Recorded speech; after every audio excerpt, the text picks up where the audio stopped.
Assalamualaikum warahmatullahi wabarakatuh. Perkenalkan, nama saya Rian Nugroho Hastianto dengan NIM D222022034999, kelas D2254. Saya akan mempresentasikan hasil laporan proyek akhir data mining pelayanan kesehatan dengan judul klasifikasi penyakit jaringan payudara atau breast tissue menggunakan model decision tree.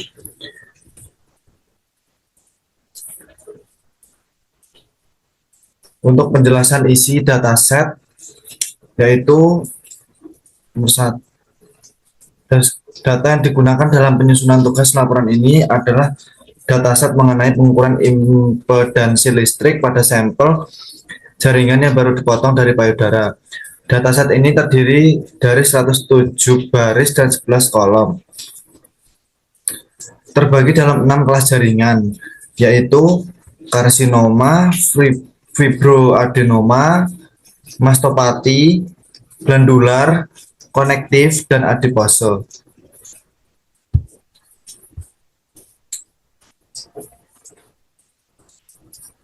Untuk penjelasan variabel yang ada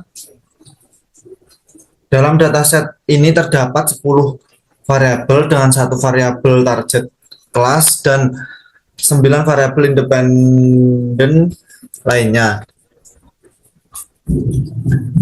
yaitu IO atau impedansi OHM pada frekuensi 0.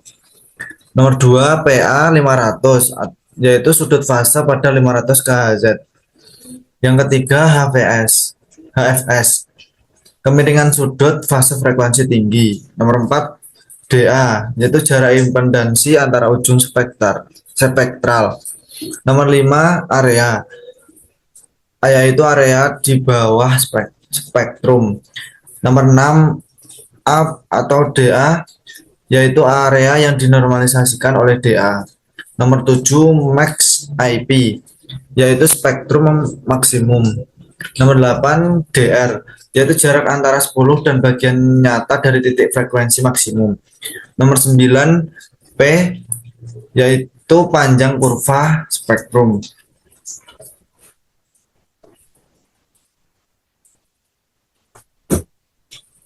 Untuk variabel, semua variabel kecuali kelas adalah numerik, sedangkan jenis variabel kelas adalah kategori string.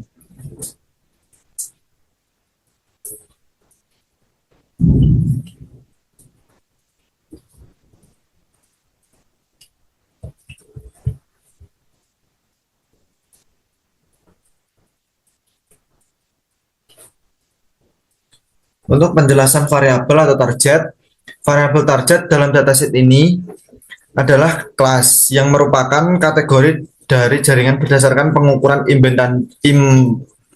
impedansi listrik. Kategori ini mencerminkan jenis jaringan yang dianalisis. Penjelasan metode data mining yang akan digunakan. Metode data mining yang digunakan adalah klasifikasi dengan algoritma Naive Bayes. Algoritma ini dipilih karena kemampuannya yang sederhana namun efektif dalam menangani data kategori data dan numerik.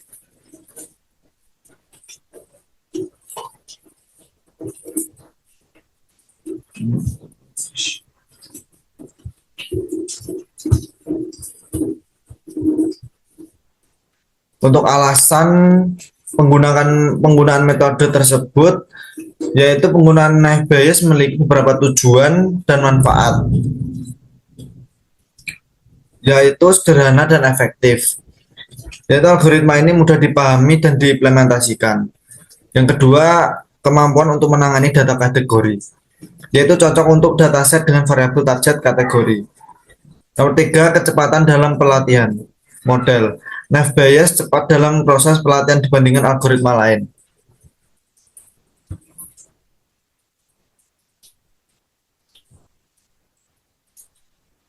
Untuk pemaparan tahapan pengolahan dataset dengan Rapid Miner.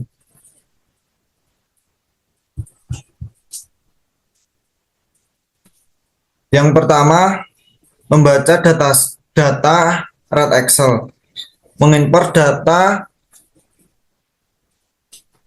data dari file Excel untuk menganalisis lebih lanjut.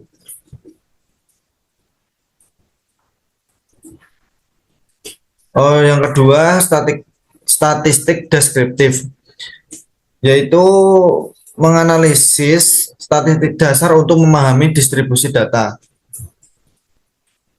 Yang ketiga, normalisasi data, menyelaraskan skala nilai atribut agar berada dalam rentang tertentu, penting untuk performa model. Yang keempat, pemisahan data atau split data, yaitu membagi dataset menjadi data pelatihan 80% dan pengujian 20%. Yang kelima, pembangunan model atau naive Bayes, itu melatih model klasifikasi menggunakan algoritma naive Bayes. Yang keenam, penerapan model apply model, yaitu menggunakan model untuk memprediksi kelas pada data pengujian. Yang ketujuh, evaluasi kinerja atau performance. Tahapan terakhir ini yaitu mengukur kinerja model menggunakan metrik seperti akurasi, presisi, dan recall.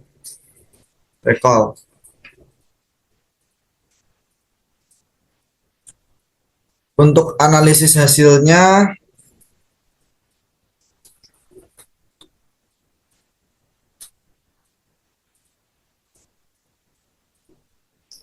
analisis hasil yaitu akurasi model berdasarkan hasil evaluasi model naive Bayes yang dibangun memiliki akurasi sebesar 95,24%.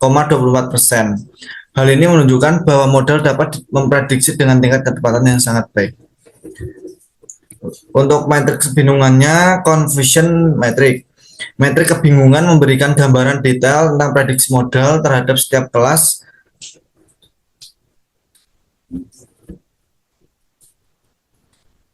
Untuk koefisien kappa sebesar 0,943 menunjukkan bahwa model memiliki performa yang sangat baik.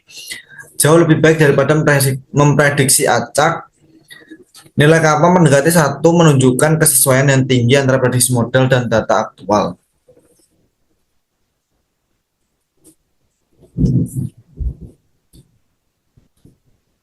Untuk kesimpulannya, berdasarkan tahapan pengolahan data yang dilakukan, beberapa poin penting dapat disimpulkan.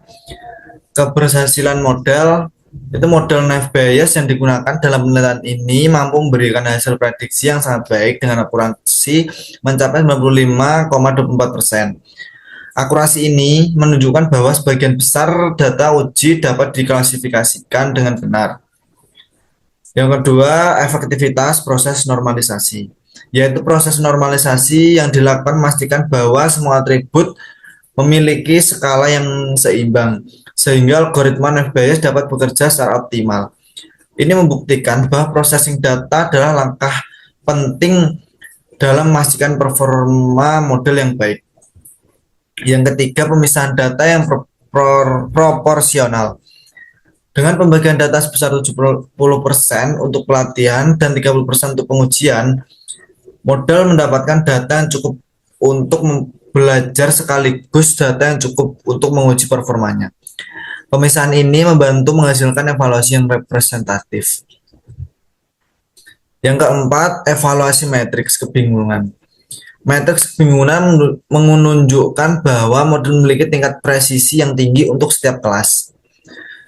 Semua kelas kecuali VAT memiliki presisi dan recall sebesar 100%.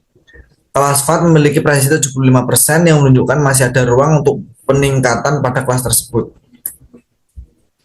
Yang kelima, penerapan algoritma naive Bayes. Algoritma naive Bayes menunjukkan performa yang solid, terutama dalam menangani data kategori. Algoritma ini sangat cocok untuk dataset yang digunakan, mengingat distribusi data yang bersifat diskret dan terstruktur. Nomor 6, potensi peningkatan. Walaupun hasilnya sangat baik, potensi peningkatan masih ada, terutama dalam menangani kelas dengan performa lebih rendah seperti FAT. Teknik tambahan seperti tuning hyper parameter atau menambahkan data pelatihan untuk kelas yang kurang terwakili dapat membantu meningkatkan akurasi lebih lanjut.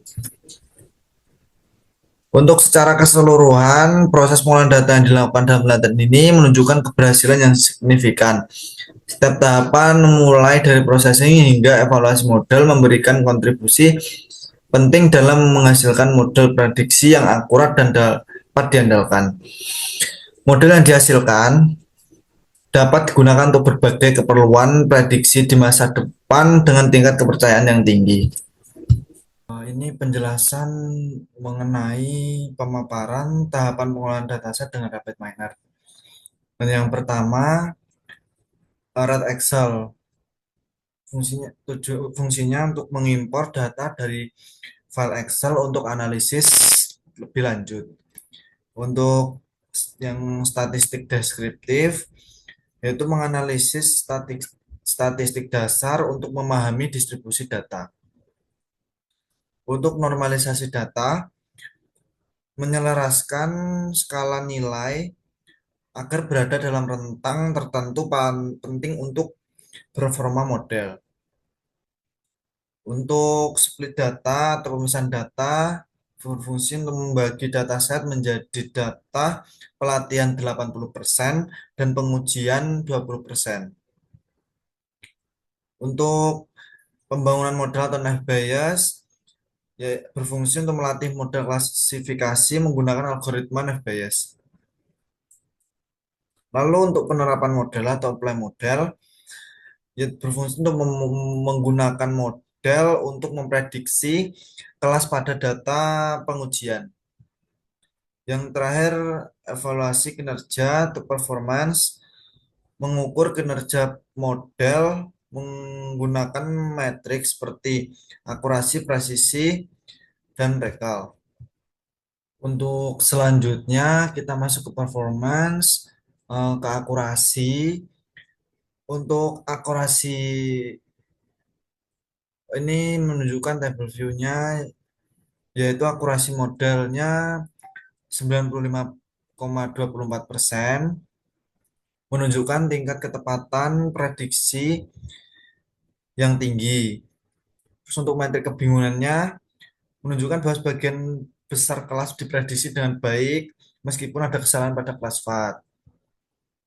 Untuk kapanya, untuk efisien kapanya menunjukkan di angka 0,943, menunjukkan kesesuaian tinggi antara prediksi model dan data aktual.